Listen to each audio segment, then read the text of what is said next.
ಹುಲಸೂರು ಪಟ್ಟಣದ ನಾವಿ ಸಮುದಾಯದ ಪ್ರಮುಖರಿಂದ ಹಾಗೂ ಶ್ರೀ ಸಂತ ಸೇನಾ ಮಹಾರಾಜ ಸಂಘದ ವತಿಯಿಂದ ಸಂತ ಸೇನಾ ಮಹಾರಾಜರ 745ನೇ ಪುಣ್ಯ ಸ್ಮರಣೋತ್ಸವ ಕಾರ್ಯಕ್ರಮದಲ್ಲಿ ಜಿಪಂ ಮಾಜಿ ಸದಸ್ಯ ಸುಧೀರ ಕಾಡಾದಿ ಮಾತನಾಡುತ್ತಿರುವುದು ಕಾಣಬಹುದು. ಮಲ್ಲಪ್ಪ ದಬಾಲೆ, ಓಂಕಾರ ಪಟ್ನೆ, ಚಂದ್ರಕಾಂತ ದೇಟ್ನೆ, ಗೋವಿಂದರಾವ ಸೋಮಂವಶಿ ಸೇರಿದಂತೆ ಅನೇಕರು ಹಾಜರಿದ್ದರು. ನಾವಿ ಸಮಾಜದ ವತಿಯಿಂದ ಶ್ರೀ ಸಂತ ಸೇನಾ ಮಹಾರಾಜರ 745 ಪುಣ್ಯಸ್ಮರಣೋತ್ಸವ. ನಾವಿ ಸಮಾಜದ ಕಾಯಕ ಎಲ್ಲರಿಗೂ ಪ್ರಿಯದಾಯಕ.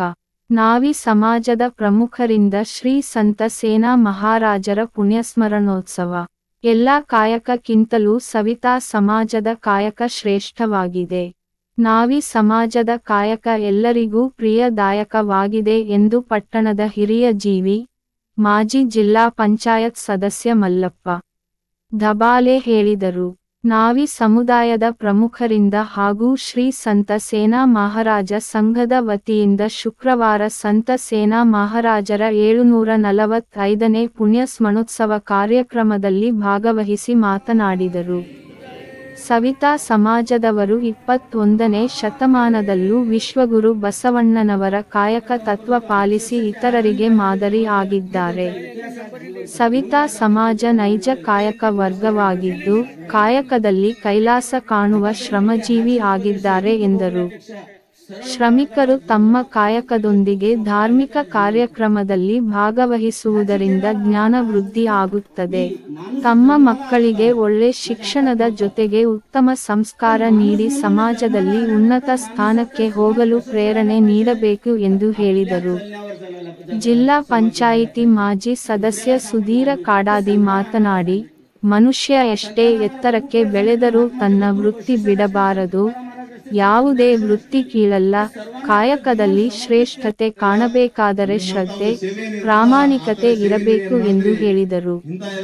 ತಾಲೂಕು ಪಂಚಾಯಿತಿ ಮಾಜಿ ಸದಸ್ಯ ಗೋವಿಂದರಾವ ಸೋಮಂಶಿ ಮಾತನಾಡಿ, ಸಂತ ಸೇನಾ ಮಹಾರಾಜರು ಮಾಡಿರುವ ಸಾಧನೆಗಳೇ ಇಂದಿನ ಸಮಾಜಕ್ಕೆ ಆದರ್ಶಮಯವಾಗಿವೆ ಎಂದರು. ಆದ್ದರಿಂದ ಅಂಥ ಸಂತರ ಪುಣ್ಯ ಸ್ಮರಣೋತ್ಸವ ಆಚರಿಸುತ್ತಿರುವುದು ಸಂತಸ ತಂದಿದೆ ಎಂದರು. ತುಕಾರಾಮ ಢವಾರೆ ಮಾತನಾಡಿದರು. ವೇದಿಕೆ ಮೇಲೆ ಪಿಕೆಪಿಎಸ್ ಸಹಕಾರ ಸಂಘದ ಅಧ್ಯಕ್ಷ ಹಾಗೂ ಡಿಸಿಸಿ ಬ್ಯಾಂಕ್ ನಿರ್ದೇಶಕ ಓಂಕಾರ ಪಟ್ನೆ, ಪ್ರವೀಣ ಕಾಡಾದಿ ಪ್ರಮುಖರಾದ ಚಂದ್ರಕಾಂತ ದೇಟ್ನೆ, ಭಾಗವತ ಜಾನಬಾ, ಬಾಬುರಾವ ಬಾಲಕುಂದೆ, ಪ್ರವೀಣ ಕಾಡಾದಿ, ಸಂತ ಸೇನಾ ನಾವಿ ಸಮಾಜದ ಸಂಘಟನೆ ಅಧ್ಯಕ್ಷ ಪ್ರವೀಣ ಸೂರ್ಯವಂಶಿ, ಉಪಾಧ್ಯಕ್ಷ ಮಚ್ಚಿದ್ರನಾಥ ಗೋಕುಳೆ, ಕಾರ್ಯದರ್ಶಿ ಬಾಲಾಜಿ, ಸತೀಶ ಗಾಯಕವಾಡ, ಗ್ರಾಮ ಪಂಚಾಯಿತಿ ಸದಸ್ಯರಾದ ವಿದ್ಯಾಸಾಗರ ಬನಸುರೆ, ಧನಜಿ ಸೂರ್ಯವಂಶಿ, ಪ್ರಮುಖರಾದ ಬಾಲಾಜಿ ಕಾರಾಗಿರ, ವಿಜಯಕುಮಾರ ಹಾಗೂ ನಾವಿ ಸಮಾಜದ ಶರಣ ಶರಣಿಯರು ಭಾಗವಹಿಸಿದರು.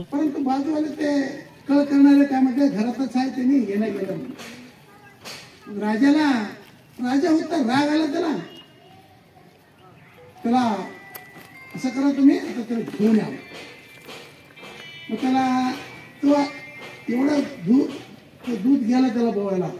इकडं पंढरीच्या पांढरण शेणाच्या रूपानं त्यांचे जे हजामत करायचे ते केले. मग आता ह्याला तर नदीत टाकायचं शेणा मारायचं.